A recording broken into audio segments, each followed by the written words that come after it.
Video में हम देखने वाले हैं सुपरवाइज्ड लर्निंग क्या होती है, अनसुपरवाइज्ड लर्निंग क्या होती है, रेनफोर्समेंट लर्निंग क्या होती है। इससे पहले हमने देखा कि डेटा सेट्स क्या होते हैं, मशीन लर्निंग के लिए इनका इंपॉर्टेंस क्या है और कौन से वो सोर्सेस है जहाँ से कि इजीली आप डेटा सेट्स कलेक्ट कर सकते हैं। उससे पहले हमने लेवल्स के बारे में देखा, फीचर्स के बारे में देखा, मशीन लर्निंग की एप्लीकेशंस के बारे में देखा। तो आइए शुरू करते हैं सुपरवाइज्ड लर्निंग से, अनसुपरवाइज्ड लर्निंग से और रेनफोर्समेंट लर्निंग से कि इनके क्या इंपॉर्टेंस है और किस हिसाब से इनके यूज़ होते हैं, इनका मतलब क्या होता है। तो step by step machine learning की प्रॉब्लम्स को हम देखें कि जब भी हम कोई मॉडल के साथ में काम करते हैं, उसको ट्रेन करना चाहते हैं, तो सबसे पहला पार्ट होता है उसकी प्रॉब्लम का identification. Means identify the problems, मतलब आपको जो प्रॉब्लम जिसके लिए आपको मशीन लर्निंग मॉडल को ट्रेन करना है, पहले आपको वो आइडेंटिफाई करनी पड़ेगी। जैसे हम एग्जांपल ले सकते हैं कि अगर आपको कोई सी इमेज प्रोसेसिंग करनी है, तो इमेज की जो पिक्सल्स लॉस हुए हैं उनको अगर रिकवर करना है, तो उसके लिए आपको फिर उस हिसाब से ही आपको नई अच्छी एल्गो चूज करनी पड़ेगी और अपने मॉडल को उसके हिसाब से ही ट्रेन करना रहेगा। तो जो भी प्रॉब्लम है, आपको पहले उसका आइडेंटिफिकेशन होना चाहिए और उसके रिलेटेड फिर आपका डेटा कलेक्शन का काम रहेगा, उसका वैलिडेशन का काम रहेगा कि डेटा सेट्स उसके हिसाब से आप चूज करें ताकि आपके मॉडल को आप प्रॉपर्ली ट्रेन कर पाएं। जितना अच्छा डेटा कलेक्शन कर पाएंगे, जितना अच्छा डेटा सेट होगा, उतना ही अच्छा आपका मॉडल यहाँ पर ट्रेंड होगा और उतने ही अच्छे वो प्रिडिक्शन करने के लिए कैपेबल होगा।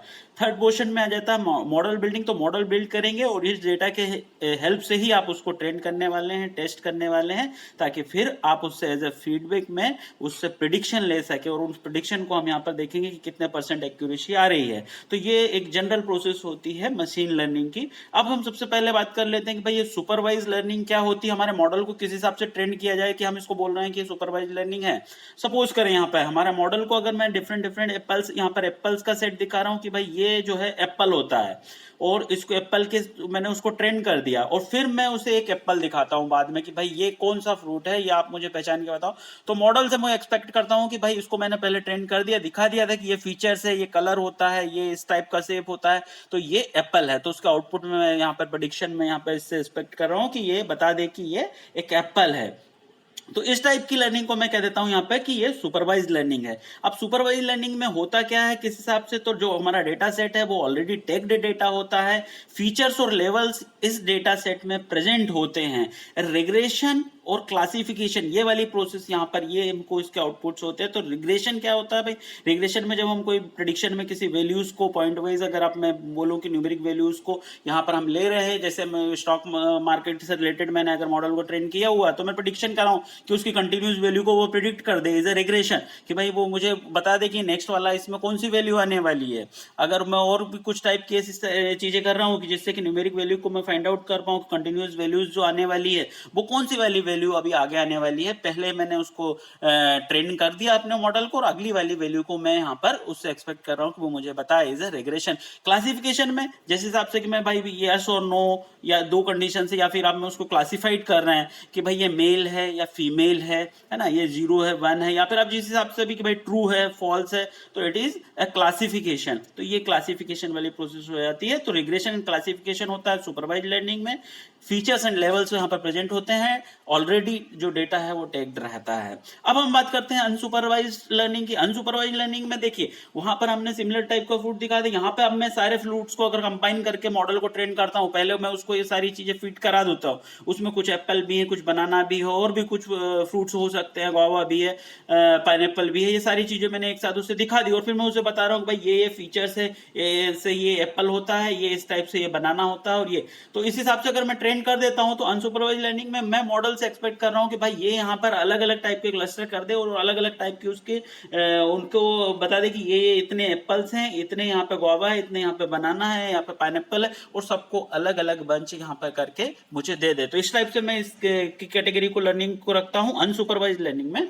इसमें जो डेटा सेट रहता है उसका हम थोड़ा सा देख लें कि भाई डेटा सेट जो है वो ऑलरेडी टैग्ड नहीं होता है, यहाँ पर फीचर्स और लेवल्स इसमें प्रेजेंट नहीं होते हैं, है ना। और क्लस्टरिंग और एसोसिएशन का कंसेप्ट यहाँ पर होता है। क्लस्टरिंग का नाम मतलब जैसे हमने एक मॉडल में एक सब उसमें मॉडल सब क्लस्टर में एक सब कह सकते हैं उसके लिए कि एसोसिएट किया हमने, एसोसिएट या फिर क्लस्टर को किया, क्लस्टर मतलब एक सब डिवीजन किया, sub division is right word, कि भाई हमने उसको प्रॉपरली, उसके लिए मैंने एक क्लस्टर किया कि जैसे एप्पल्स थे यहाँ पे फ्रूट्स को, तो उनको मैंने अलग कैटेगरी में कर लिया, बनानास को अलग कर लिया, तो सिमिलर टाइप की जो प्रॉपर्टीज है उनको क्लस्टर्स में अलग अलग कर लिया।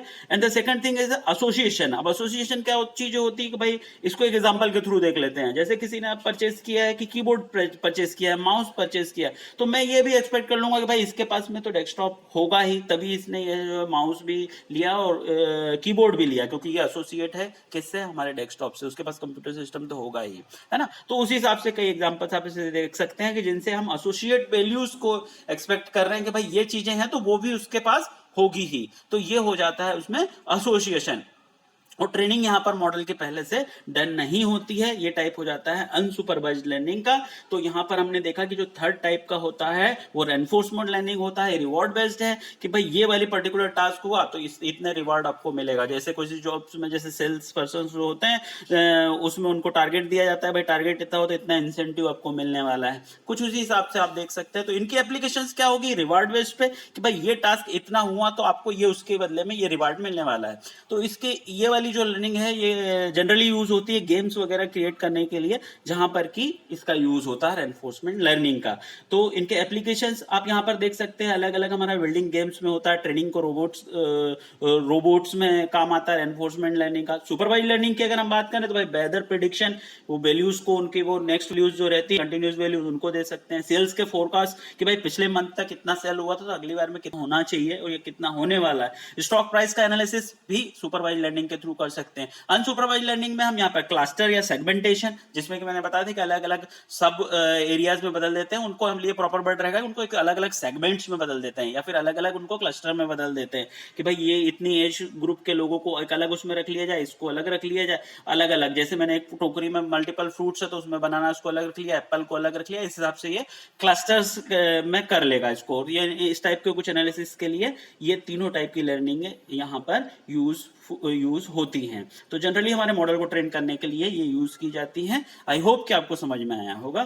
Thank you. अगर कोई भी प्रॉब्लम है तो क्वेश्चन आप कमेंट बॉक्स में पूछ सकते हैं। Thank you very much.